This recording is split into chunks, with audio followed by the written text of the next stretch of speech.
Bonjour. Ainsi, je vais vous conter des histoires. Ces histoires, je les ai écrites. Elles sont extraites donc de Vague à l'âme. Vague à l'âme que vous pouvez trouver chez edilivre.com. La vérité est dans la pierre. Depuis toujours, Frédéric était envoûté par les châteaux cathares. Montségur lui offrait un point de repère dans son existence. Lieu magique où il pouvait méditer des heures entières, assis au plus haut de ses ruines, les pieds pendant au-dessus des pitons rochers qui dominent la vallée. Perpertuse l'amenait au rêve.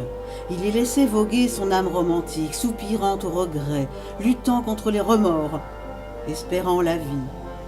Puis Vert lui apportait le repos dont son âme tourmentée avait besoin, mais seul Quéribus savait comment lui donner le courage, la volonté d'exister.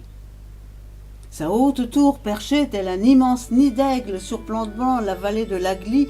Pour lui, Quéribus représentait le symbole de la force indestructible.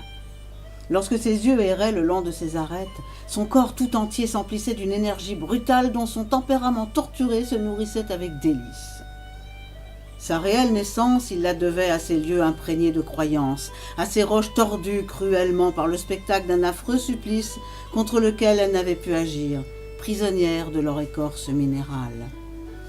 Frédéric y avait puisé toutes ses sources d'inspiration.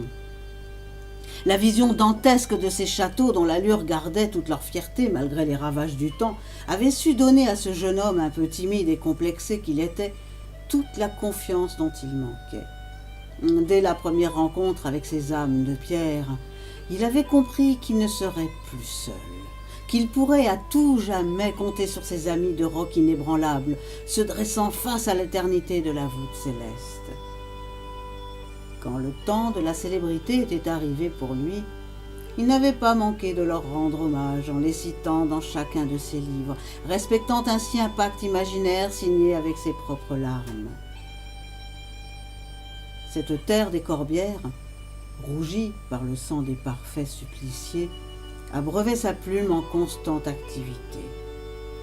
De ses écrits étrangement inspirés naissaient alors des sentiments sublimés qui exaltaient le lecteur pour lui rendre tout espoir disparu, car cet homme savait écrire. Mais cet homme ne savait pas parler. À aucun moment de sa vie, il n'avait été capable d'exprimer la moindre émotion, et cela avait fait de lui un homme seul, sans famille, ni amour, ni amis. Pourtant, une femme avait croisé son chemin. Il y avait déjà bien longtemps. Elle avait immédiatement su déceler en lui tout ce qu'il y avait de meilleur et lui avait appris à s'aimer lui-même, à se découvrir à travers ses yeux si limpides, si purs qu'il admirait tant. Elle l'avait aimé sans jamais rien lui demander en retour, car elle savait que pour lui, seule comptait son œuvre. Non, mais elle l'avait attendu patiemment, malgré tout, ne pouvant lutter contre ses impossibles espoirs. Elle l'avait suivi dans toutes ses divagations, lui avait essuyé plus d'une fois les larmes du revers de la main par ces soirées d'angoisse qu'il connaissait régulièrement, lui avait caressé les cheveux sombres et fous qu'il avait sans jamais oser se pencher pour l'embrasser. Au regard de la jeune femme, Frédéric était un être sensible et fragile qu'il fallait à tout prix préserver.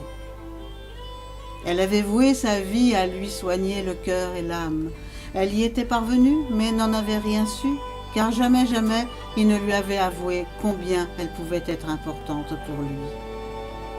Pas une seule fois les mots tant attendus n'avaient réussi à franchir le seuil de ses lèvres, retenus par des peurs, de l'orgueil, des vanités, de la bêtise.